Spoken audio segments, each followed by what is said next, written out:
హాజీపూర్ మండలంలోని దొనబండలోని ఓ private function హాల్లో మండలంలోని ఆయా గ్రామాలకు చెందిన ఇందిరమ్మ ఇండ్ల ఎంపికైన 281 లబ్ధిదారులకు ఎమ్మెల్యే కొకిలాల ప్రేమసాగర్ రావు స్థానిక నాయకులతో కలిసి మంజూరు పత్రాలను పంపిణీ చేశారు. హాజీపూర్ మండలంలోని దొనబండలోని ఓ ప్రైవేట్ ఫంక్షన్ హాల్లో మండలంలోని ఆయా గ్రామాలకు చెందిన ఇందిరమ్మ ఇండ్ల ఎంపికైన 281 లబ్ధిదారులకు ఎమ్మెల్యే కొకిలాల ప్రేమసాగర్ రావు స్థానిక నాయకులతో కలిసి మంజూరు పత్రాలను పంపిణీ చేశారు. ఈ సందర్భంగా ఎమ్మెల్యే మాట్లాడుతూ ఎన్నికల్లో మాట ఇచ్చిన ప్రకారం అర్హులైన ప్రతి ఒక్కరికి ఇందిరమ్మ ఇండ్లను ఇస్తామన్నారు.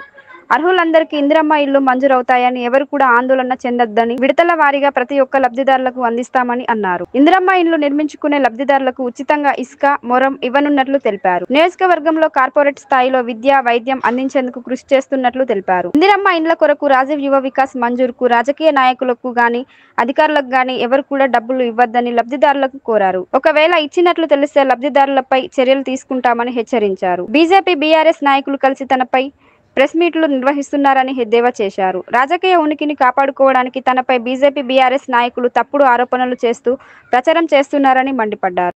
ఈ కార్యక్రమంలో తహసీల్దార్ Srinivasarao Deshpande, incharge MPDO Prasad, Congress party మండల అధ్యక్షులు తోట రవి, డీసీసీ ఉపాధ్యక్షులు మాధవరపు రాజేశ్వరరావు, బ్లాక్ కాంగ్రెస్ అధ్యక్షులు పూదరి తిరుపతి, కర్ణమామిడి ప్రాథమిక వ్యవసాయ సహకార సంఘం చైర్మన్ కోట సత్తయ్య, మాజీ ఎంపీటీసీ డేగ బాపు, హాజీపూర్ మాజీ వార్డు సభ్యులు మల్యాల రాజ్కుమార్, నాయకులు పుష్కూరి శ్రీనివాసరావు, పొట్టల శ్రీశైలం గౌడ్, అల్లముల నాగయ్య తదితరులు పాల్గొన్నారు. మోసపూరిత మాటలు చెప్పి ఓట్లు వేయించుకున్నారే తప్ప ఏ ఒక్కరికి కూడా ఒక ఇల్లు ఇవ్వలేదు. హాజీపూర్ మండలంలో ఎవరికైనా ఒక ఇల్లు వచ్చిందామా? కానీ గెలిచిన 17 నెలల్లోనే ఆనాడు కాంగ్రెస్ ప్రభుత్వం వైఎస్ఆర్ గారు ఇందిరమ్మ ఇల్లు ఇచ్చిందంటే అప్పటి నుండి ఇప్పటికీ పేద ప్రజలకు ఒక్కరికి కూడా ఇల్లు లేవు. కానీ అధికారంలోకి వచ్చిన 15 పెద్దపేట బిందుల శిరీష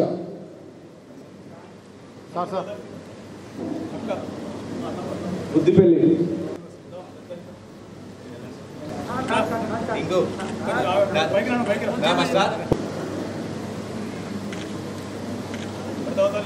మాధవి కంటి రాజేష్ నాగారం నెక్స్ట్ చెయ్యి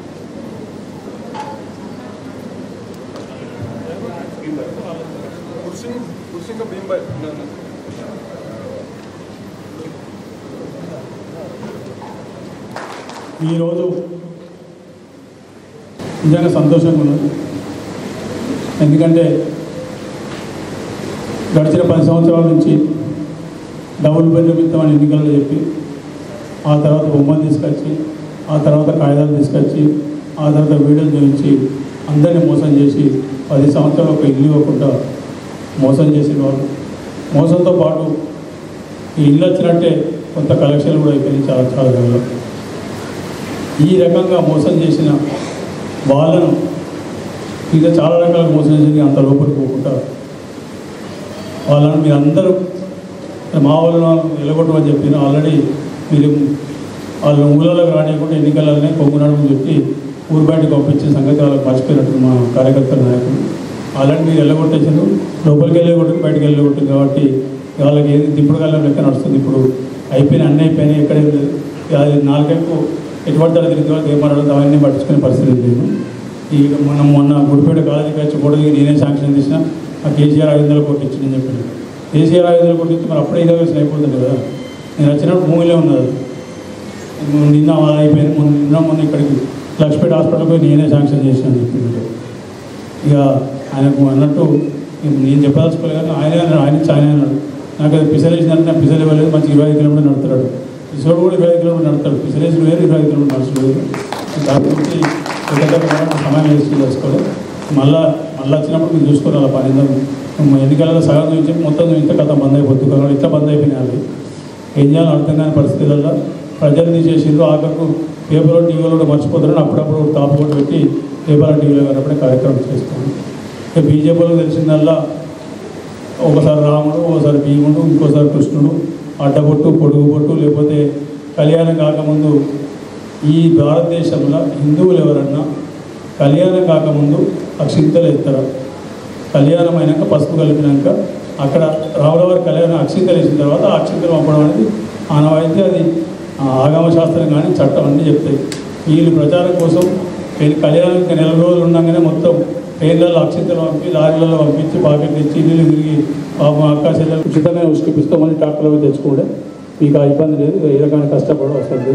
అది పుట్టమని చెప్పి ఇక్కడ కూడా ఇక్కడ వెంపేలు ములకాలని ఎక్కడ అవసరం ఉసుకకు కానీ మొరానికి కానీ ఏ రకమైన ఇబ్బంది పడ వస్తుంది. మిగతా గిసాన్లు సరుకులు అందరితో సహకరించి 100% ఇల్లు పూర్తి అయ్యేదానికి చేద్దాం. ఇవి చేసి ఇంకో నెల తర్వాత మళ్ళీ ఇస్తా. ఇవాళ ఇచ్చేటి మొన్న ఇచ్చినాయి ఇవన్నీ దసరాకు గ్రూప్ పైసలు కావాలి. ఇక మళ్ళీ నెల తర్వాత ఇచ్చేటి, నెల 15 తర్వాత ఇచ్చేటి అవి దీపావళి లేకపోతే సంక్రాంతి, అది దాటద్దు. ఆ 2 జాబులు ఇచ్చిన తర్వాత ఏమైనా లాస్ట్కు 150 ఉంటే అవి కూడా ఇస్తే కూడా కథ చేస్తాం. ఇది కాకుండా ఈ ములకాలలో ఇంట్లో కొంచెం రౌడీ చేసి ఇళ్ళకెళ్ళి తీసుకున్నారు, వాళ్ళకెళ్ళి కూడా ఇప్పుడు ఆడవాళ్ళకు 240 ఇళ్ళు వస్తాయి, అవి తీసుకున్నారు. మళ్ళీ ఇక్కడికి వెళ్ళి ఇళ్ళకెళ్ళి కూడా వాళ్ళు మాకు కావాలి సార్ ఇందిరామిల్లు మళ్ళీ తీసుకున్నారు, అదొక 241 వస్తుంది.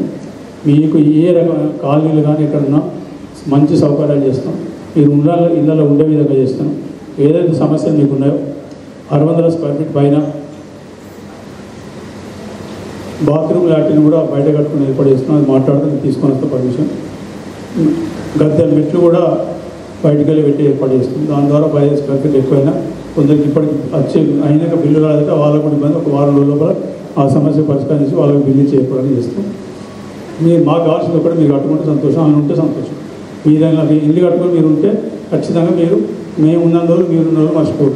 ఈ కాగితాలలో మరిపింది మీకు వేస్తే మాకు వేస్తే కాబట్టి అదొకటి పూర్తి కట్టుకునే ప్రయత్నం చేయాలి. మిగిలింది ఇల్లు ఇచ్చినాం, ఆరోగ్యశ్రీ పెంచినాం, కరెంట్ ఇచ్చినాం, నీకు సీఎం రిలీఫ్ కానీ లేకపోతే ఇవి ఇచ్చినాం, ఉచిత బస్సు ఇచ్చినాం, గ్యాస్ సిలిండర్ ఇచ్చినాం. గ్యాస్ సిలిండర్లు కూడా ఒక 20% మందికి ఇబ్బందులు ఉన్నాయి. ఎందుకంటే వాళ్ళు మరి ఇచ్చినప్పుడు ఆ గ్యాస్ కనెక్షన్ నెంబర్ తప్పించినారు, లేదా బ్యాంక్ అకౌంట్ తప్పించిందా, దాంతో కొన్ని సమస్యలు ఉన్నాయి. అవి కూడా ప్రతి గ్రామాన్ని చెక్ చేసి ఏమి ఉన్నాయో అవి కూడా చేసి వాళ్ళకు కూడా 100% వచ్చేట్టు చేద్దాం.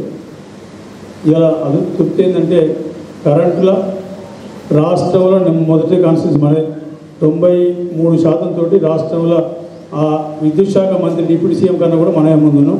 93% మన నియోజకవర్గంలో ఈ కరెంటు 200 యూనిట్ల కరెంటు వాడుకుంటారు. అందులో దండపల్లి మండలం హైయెస్ట్ 98.7 నడుతుంది, మీది కూడా 3వ నెంబర్ నడుతుంది. ఇట్లా కరెంటు అన్నింటిలో వాడుకుంటాం. ఇవాళ సన్నబియ్యం అయితే మనం కలగనరా మీరు అనుకున్నారా? మేము చెప్పిన ఎన్నికలు చెప్పలేదు, ఇది చెప్పకుండా ఇచ్చినాం. అంటే మాకు ఇందిరమ్మ రాజ్యంలో ఆలోచించేది కాంగ్రెస్ పార్టీ ఎకనామిక్ ఇందిరమ్మ రాజ్యంలో ఆలోచించేది ఒకటే. మా అక్క చెల్లెలు బీద వాళ్ళు చాలామంది ఇబ్బందులు పడతారు, కష్టపడతారు. వాళ్ళ కష్టానికి ఏదో రకంగా చేసి ఇంత రుణం తెచ్చుకునే ఆలోచనతో చేసిన కార్యక్రమం తప్పితే ఓట్లు పుల్లే ఓట్లు ఇంకో 2 నెలల తర్వాత వస్తాయట. ఇక్కడ ఓట్లు వచ్చేది లేదు, వచ్చిపోయేది లేదు. నేను నిలబడే పరిస్థితి ఉందో లేదో నాకు తెలియదు, కానీ ఓట్లు అయితే ఓట్లయితే వస్తాయి 2 నెలల తర్వాత స్థానిక సంస్థలు. అలా వాళ్ళు మేము చేసిన 2 నెలలు అయింది. ఓట్ల కోసం వాళ్ళ లెక్క ఓట్లు అంతనే గుర్తుకొత్తారు. కాగితాలు తెచ్చుడు, పాలాభిషేకాలు చేసుడు, మళ్ళీ వేరేగా జింపేసుడు, మళ్ళీ ఎన్నికలకు మళ్ళీ కాగితాలు, మళ్ళీ పాలాభిషేకాలు తప్ప పనిచేసుడు లేదు. ఇంతకుముందు మా వాళ్ళు అన్నీ చెప్పిండు, హాస్పిటల్ చెప్పిండు, రోడ్డు చెప్పిండు, మిగతా అన్నీ చెప్పిండు. ఇప్పటికే చాలా ఆలస్యమైంది. మీకు చిట్ట చివరి చెప్పకుండా పెన్షన్లు ఒకటి పెండింగ్ ఉంది. పెన్షన్లు కూడా మీరు ఇబ్బంది పడే అవసరం లేదు. ఖచ్చితంగా ఎన్నికల ముందు ఏదైతే వాగ్దానం చేసినా దానికి కట్టుబడి ఖచ్చితంగా చేస్తాం. కాకపోతే ఆర్థిక వ్యవస్థ, రాష్ట్ర ఆర్థిక వ్యవస్థను మొత్తం మన ఊళ్ళో ఇళ్ళలు అంటాం కదా, కుండల ఒక ఏది గింజలు లేకుండా గీక్కున్నారని చెప్పి అట్లా గీక్కొని కాకుండా కాలుష్యం మాకు ఇచ్చిపోయారు. వాళ్ళు ఏమనుకుంటే కాలుష్యం ఇచ్చిన వీళ్ళు కూడా ఆర్థిక మంత్రి ఎవరైనా కూడా జుట్టు మొత్తం గుంజు చింపేసి గుండెపోటు వచ్చి హాస్పిటల్ పడుతున్నాం. కానీ మా ఆర్థిక మంత్రి గట్టివాడు పాపం, ఎన్నికలు గట్టిగానే ఉంది, గుండె కూడా గట్టిగానే ఉంది. అయినా కూడా ఇప్పటిదాకా నడుపుకుంటూ వచ్చిన ఇబ్బంది లేదు. దానికి కూడా ఖచ్చితంగా మీకు 2,000 రూపాయలు ఎవరైతే అప్లికేషన్ చేసి దరఖాస్తు చేసి అర్హులు ఉన్నారో వాళ్ళందరికీ 2 నుంచి 3 నెలల లోపల, దసరా లోపల ఖచ్చితంగా అర్హులైన ప్రతి ఒక్కరికి, పాత వాళ్ళతో పాటు కొత్త వాళ్ళకు కూడా అది పెద్దమ్మల పెన్షన్ కానివ్వండి, వితంతువుల పెన్షన్ కానివ్వండి, లేకపోతే హ్యాండిక్యాప్ పెన్షన్ కానీ, ఈ 3 రకాల పెన్షన్లు ఎన్నికల ముందు ఏదో చెప్పినాం 4,000 ఇస్తాను చెప్పిన 6,000 ఇస్తాను. కానీ ఇప్పుడున్న ఆర్థిక వ్యవస్థ కానీ ఆ రకంగా మేము చేసే వెసులుబాటు మాకు లేదు. కాబట్టి ఈ 2 నుంచి 3 నెలల లోపల పెన్షన్లు కూడా ఇస్తాం. అర్హులైన ప్రతి ఒక్కరికి 2,000 ఎక్కువ, పాత పెన్షన్లు ఎక్కువ ఇచ్చినట్టు మీకు కూడా ఇస్తాం. ఒక 2 సంవత్సరాలు వ్యవధిస్తే మేము ఎన్నికల ముందు చెప్పిన 4,000, 6,000 ఖచ్చితంగా చేస్తాం. ఈ 2 సంవత్సరాలు మీకు మాత్రం భరించక తప్పదు. ఎందుకంటే ఉన్న ఆర్థిక వ్యవస్థ అబద్ధం చెప్పే అవసరం లేదు, అబద్ధం చెప్పని ఉన్నది నిజమే చెప్తున్నాను. అర్హులైన ప్రతి ఒక్కరికి దాదాపు వాళ్ళకు 2014 తర్వాత ఇవ్వలే పెన్షన్ ఇప్పుడు ఇస్తున్నాం. 2-3 నెలలు అది కూడా ఇచ్చేస్తాం. దాంతో మేము చెప్పినా అయిపోతాయి. సరే ఇందులో అక్కడక్కడ చిన్న చిన్న తప్పులు ఉప్పులు జరుగుతాయి, అవి కూడా సరిదిద్దుకుంటాం. అభివృద్ధి విషయానికి వస్తే మీరు మర్చిపోండి, నన్ను ఇంకా 2-3 ఏళ్ళ టైం ఉన్నది. 2 సంవత్సరాలు ఎన్నికలు అయ్యే లోపల దాంట్లో కూడా ఖచ్చితంగా 2,000 మందికి మొదటి దఫా ఒక 5-6 ఏళ్ళు, ఆ తర్వాత ఒక 5-6 ఏళ్ళు కష్టపడితే 10,000 మందికి వస్తాయి.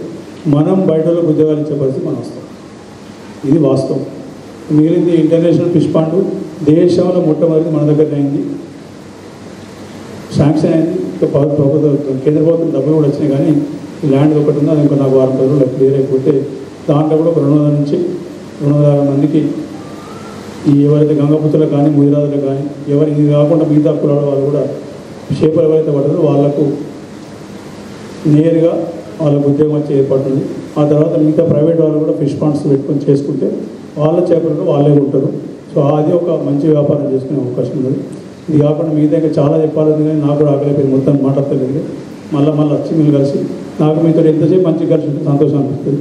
హైదరాబాద్ అంతా కొత్త కనబడుతుంది, అంతా ఇక్కడ విధాలుగా వస్తేనే ఇంటికి వచ్చినట్టు కనబడుతుంది. కాబట్టి తప్పకుండా మళ్ళీ ఈ సంవత్సరం నుంచి బయట తిరుగుడు అంటే తిరుగుడు ఆడ తిరుగుడు ఇక్కడికి వచ్చి పని చేసి సరిపోతే టైం దొరకలేదు. ఖచ్చితంగా మళ్ళీ ఒక 2-3 నెలలు ఈ కార్యక్రమాన్ని మొదలైపోయినాక వేరే పని ఏం లేదు. మీ ఊళ్ళలోకి వచ్చి మీతో కొంచెం కూర్చొని మాట్లాడుతూ ముచ్చట పెడితే మా ఇంటికి వచ్చినట్టు అనిపిస్తుంది. అక్క ఇంటికో చెల్లి ఇంటికో లేకపోతే మా తల్లి ఇంటికి వచ్చినాక అనుభూతి కలుగుతుంది. కాబట్టి ఖచ్చితంగా అదే నేను కోరుకునేది, ఆ అనుభూతి కోసం చేస్తున్న పని.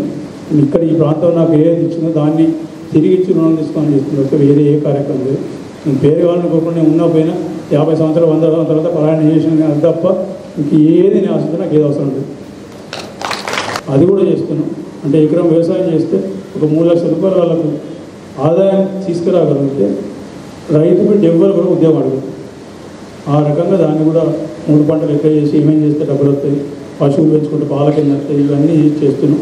అది కూడా ఇంకో అన్ని కొన్ని చాలా కార్యక్రమాలు తీసుకున్నాం కాబట్టి కొంచెం ఇంకా ముందు అవుతుంది. బట్ ఇంకో సంవత్సరం లోపల అన్ని కార్యక్రమాలు మొదలైతే చేసి మంత్రాల కాన్స్టిట్యున్సీ రాష్ట్రంలో నెంబర్ 1 చేసి వచ్చే ఎన్నికల నాటికి భగవంతుడు సత్యనారాయణ కరుణిస్తే ప్రభుత్వకే చాలా చెప్తామని చూస్తాను.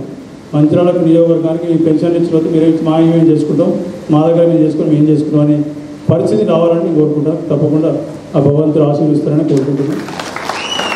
చిట్టజీవిలో నా కోరిక ఒక్కటే, అది కొంచెం కోరిక ఎక్కువనే కావచ్చు, నాకు అది ఉన్నది చెప్తాను. మీ మంచిర్యాల నుంచి ₹1 కూడా బయటకు పోదు. ఇక్కడ పైసలు ఎక్కడ ఉండాలి, హైదరాబాద్కి బయటికి వెళ్ళి పైసలు మనకు రావాలి తప్పితే మన రూపాయి ఎక్కడికి పోదు. అది నేను కోరుకునేది. ఖచ్చితంగా దానికి కూడా పునాదులు పడ్డాయి, ఆ దిశగానే పోతుంది, అది కూడా అవుతుంది. ఈ ప్రత్యేకంగా మరొకసారి ఇంతసేపు